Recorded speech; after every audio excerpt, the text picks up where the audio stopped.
Breaking news చూస్తున్నాం. సంగారెడ్డి జిల్లా Kolluru police station పరిధిలో దారుణం జరిగింది. తల్లి కొడుకు హత్యకు గురయ్యారు. మరో వ్యక్తి కత్తిపోట్లకు గురయ్యాడు. సమాచారం అందుకున్న పోలీసులు ఘటనా స్థలానికి చేరుకుని పరిశీలించారు. మృతులు చంద్రకళ, రేవంత్ గా గుర్తించారు. రక్తపు మడుగులో పడి ఉన్న మరో వ్యక్తి శివను చికిత్స నిమిత్తం ప్రైవేట్ ఆసుపత్రికి తరలించారు. మృతురాలు చంద్రకళ, గాయాలతో ఉన్న శివ అనే వ్యక్తి కొంతకాలంగా సహజీవనం చేస్తున్నట్లు సమాచారం. హత్యకు పాల్పడిన వ్యక్తి ఎవరు అనే కోణంలో పోలీసులు దర్యాప్తు చేస్తున్నారు. క్లూస్ టీం సాయంతో ఘటనా స్థలంలో ఆధారాలు సేకరిస్తున్నారు.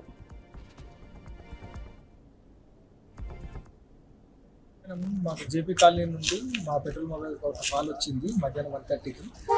ఒక ఇంట్లో తల్లి కొడుకులు చనిపోయి రక్తం మరుగులో పడి ఉన్నారని ఇంకొక వ్యక్తి పునఃతో కొట్టిన కాల్ వచ్చింది. దాని ప్రకారం మేము వెళ్ళి చూస్తే లోపల రూమ్లో తల్లి కొడుకులు ఇద్దరు కూడా గొంతు కోయబడి రక్తం మరుగులో పడి చనిపోయి ఉన్నారు. ఇంకో వ్యక్తి ఎవరైతే ఉన్నారో అతను కూడా గొంతు కోయబడి ఉన్నది. మరి అతన్ని చంపేయడా లేకపోతే వేరే వాళ్ళు ఎవరైనా వచ్చి చేసి అనేది ఇంకా మా దర్యాప్తు వేసింది. తర్వాత పూర్తిగా తర్వాత చెప్తాం. ఈ చనిపోయిన వాళ్ళు లేడీ తల్లి కొడుకులు మాత్రం మహబూబ్నగర్కి సంబంధించిన వాళ్ళు. ఇతని శివ అని ఇతను ఉన్నాడు. ఇతను మన వనపర్తికి సంబంధించిన వాళ్ళు. వీళ్ళిద్దరు లివింగ్ రిలేషన్షిప్లో ఉన్నట్టు తెలిసింది వాళ్ళకి దర్యాప్తు. తర్వాత ఇన్సిడెంట్ అయిన తర్వాత ఇమీడియట్లీ మేము క్లూస్ టీం పిలవడం జరిగింది. అదేవిధంగా ఆ సంఘటన స్థలంలో ఫింగర్ ప్రింట్స్ కూడా సేకరించడం జరిగింది. కేసుకు సంబంధించి పూర్తి వివరాలు తెలిసిన తర్వాత దర్యాప్తు తదనంతరము ప్రెస్ మీట్ పెట్టి పూర్తి వివరాలు. ఈ హత్యకు సంబంధించి మరింత సమాచారాన్ని మా ప్రతినిధి బాసత్ అందిస్తారు. చెప్పండి బాసత్, మీ దగ్గరున్న అప్డేట్స్ ఏంటి?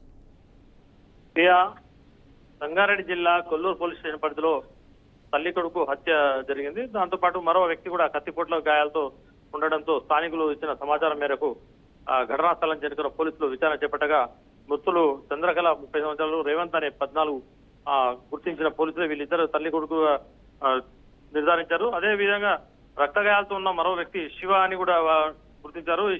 వీరు ఇరువురు మహబూబ్నగర్ జిల్లా మక్తల్కి చెందిన చంద్రకళ మరియు రేవంత్ గా గుర్తించి ఈ శివ అనే అతను కూడా నాగర్కొండకు చెందిన వ్యక్తిగా చెప్పారు. గత 4 రోజుల క్రితమే వీళ్ళు వచ్చి ఇక్కడ రూమ్ తీసుకొని మేము ఫ్యామిలీ అని చెప్పి రూమ్ తీసుకొని ఉంటున్నారు. వీరు గత కొద్దికాలంగా సహవాసం చేస్తున్నట్టు సమాచారం అందుతుంది. ఈ రోజు మధ్యాహ్నం 1:30 ప్రాంతంలో స్థానికులు ఇచ్చిన సమాచారంతో స్థానిక ఘటనా పోలీసులు ఆ మృతురాలు చంద్రకళతో పాటు రేవంత్ అనే ఇలా అని మృతదేహాలను పోలీస్ స్టేషన్ నుంచి అక్కడ తరలించడం, పోస్ట్మార్టం కొరకు తరలించడం జరిగింది. ఈ శివ అనే వ్యక్తిని కూడా స్థానికంగా ఉన్న ఆసుపత్రికి చికిత్స కోసం తరలించడం జరిగింది. గత 4 రోజుల క్రితం వీళ్ళు వచ్చి దిగడంతో వీరు ఎవరికి పరిచయం లేకున్నా కానీ స్థానికులు గుర్తించి వీళ్ళ హత్యగా జరిగిందా లేకపోతే ఎవరైనా వచ్చి హత్య చేసి వెళ్లారా అని చెప్పే కోణంలో కూడా పోలీసులు దర్యాప్తు చేపట్టారు. ప్రస్తుతం అయితే వీళ్ళిద్దరూ అక్రమ సంబంధం కలిగి ఇక్కడ సహవాసం చేస్తున్నారని చెప్పి మనకు సమాచారం అందుతుంది. పూర్తి వివరాలు తెలియాల్సిందని కూడా పోలీసులు మనకు తెలపడం జరుగుతుంది. ఇదే ఈ హత్యకు పాల్పడిన వ్యక్తి ఎవరు అనే కోణంలో కూడా పోలీసులు దర్యాప్తు చేపట్టారు.